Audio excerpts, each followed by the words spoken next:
Hi everybody, you're back with The Lone Wolf. Welcome to the show. I was recently browsing through my Facebook feed and saw a post on which a former friend had commented. I checked his profile and it turns out that he has unfriended me, and I believe I've spoken about this particular guy in previous videos. He was a friend that I had known from about the age of 4 to 25, a very long time. Throughout our friendship, my mother and his had known each other very well, as our birthdays are a week apart and they met each other in the same hospital ward. We went to the same primary and secondary schools together, we were in a band together, and still spent time with each other hanging out and so on until we were young men. My point here is that even after all that history, all that water under the bridge, it is still possible to come to the realization that they are not a true friend. They are more akin to a parasite that wants you around when it suits them. It turned out that at about age 24, he got his first proper girlfriend, I believe. He was living with his brother in an apartment at the time. And almost as soon as the relationship started, he broke off all contact with our close group of friends. This group was one of many social groups that I engaged with, so it's not like it was all of my connections at stake. But during this time, 2 other friends and I would meet up as we always did, go for meals, drinks, and otherwise catch up on aspects of our lives. I'd known them both since starting secondary school, always had the impression that they were closer with each other than with me, but I guess with hindsight, I've now been vindicated in that suspicion. It turns out that the first guy became a complete simp. In fact, the 3 of us went to a pub for drinks without him one time because we just got used to him saying no. It turns out he rocked up with his brother and a few others, which was a surprise, so we were looking forward to catching up with him. He said hello, and then mid-conversation his phone rang and he broke off without asking to answer it. And that was just rude. It was his girlfriend and he was well and truly under the thumb. We left and passed him on the way out, still on the phone, and he didn't even acknowledge our presence or the fact that we were even leaving. Fast forward a year or so after that, and he'd broken up with his girlfriend, and funnily enough he'd got back in touch with the other 2 guys and met up with them, and they invited me along to a meal. I didn't go. I stood my ground and said that because he had thrown me away like trash, I wouldn't engage with him until he called me. He did have my number. To apologise for his behaviour, and I think this is more than fair considering our shared history. The other 2 started making excuses, saying he was sorry and all this, which it didn't really matter to me. I didn't care because I wanted to hear it from him. He should have been a man and just called me and we would have been fine.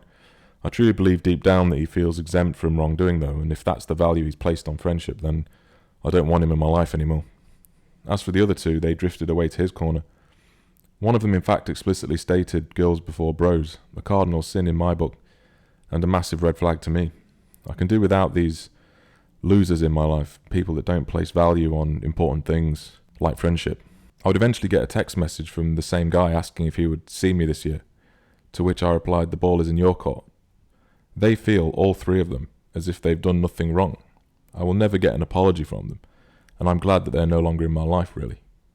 They are a drain, fair-weather friends, and maybe one day they will realise the value of the brotherhood we had, but I'm not banking on it. I mean, I used to train at the gym with these guys, confide in them and disclose things I wouldn't tell anyone else, share my ambitions, goals and vocations with them, and it's all been for nothing. So viewing this Facebook post made me recollect and reconsider the following point. Are your friends adding value to your life, or are they draining resources away for nothing in return? Once you leave school, under most circumstances, you can count on one hand the true friends you have that really add value and depth to your life.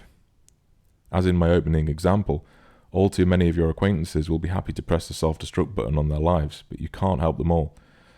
This links in quite often to a predisposition for simpery. It may come down to a person's contentedness with being mediocre, with working a steady, low-level job, and not even aspiring to climb the ladder or excel. For your own success, personal development, and self-actualization, it is imperative that you surround yourself with high-quality friends with strong social cohesion. At present, I have probably 4 friends that I would call true friends. Most are in relationships, and I am the only single one in the network, but nevertheless all of them make varying amounts of time and effort to hang out, talk about career and work, family, music, video games, life ambitions, etc. You need people in your corner you can count on. Whereas the initial social group would no doubt get on my back about the whole women situation, my real friends have accepted my apathetic and different attitude, the lone wolf lifestyle towards women and relationships, recognizing that I'm putting all of my time, energy and resources into a career or vocation. I respect that immensely, but I also know that they would tell me if they thought I wasn't doing anything quite right or at odds with their views. Knowing full well I would consider their input without getting aggressive. I consider this to be a form of mutual respect, where all parties are contributing to the social group or the friendship dynamic.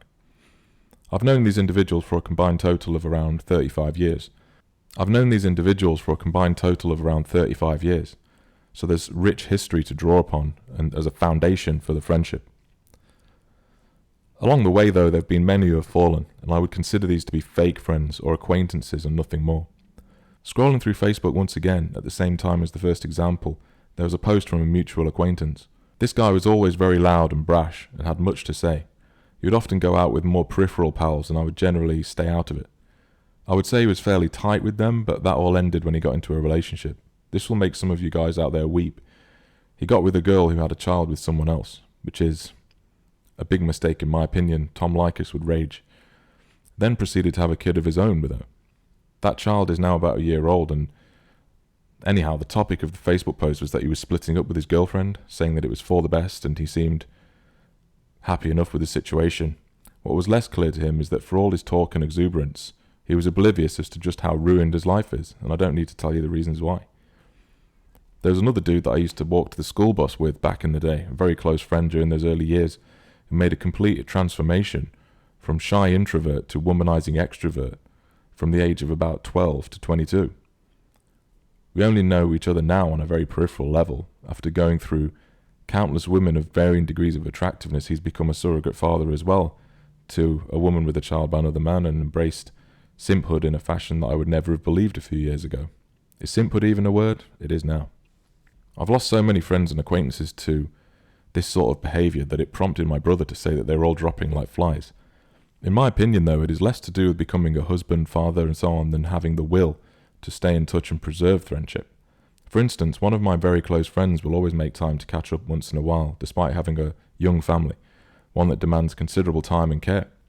In lieu of this, our discussions are always engaging and we talk about career, science, very deep topics, sometimes staying in a pub or restaurant for 3 hours or more before calling it quits. I respect this immensely purely because I know that the success rate, the likelihood of maintaining friendships is so small. From bitter experience, I recognise the effort it takes on his part to do it. I know that he sees me as a true friend because he invests that time and effort, even when he's absolutely obliterated and wants to get some much needed rest. My overall message in this video is this: be careful with the people that you surround yourself with and screen your friends carefully, otherwise they will drain you. Choose people that will add, that will contribute to your life and make it as full and rewarding as possible. If they do, then reciprocate in kind and value it. Life is too short to fill it with negative, selfish people. By following this advice, hopefully you'll be able to reach for the stars. As always, I hope you enjoyed the video. I'll see you in the next one. Thanks for listening.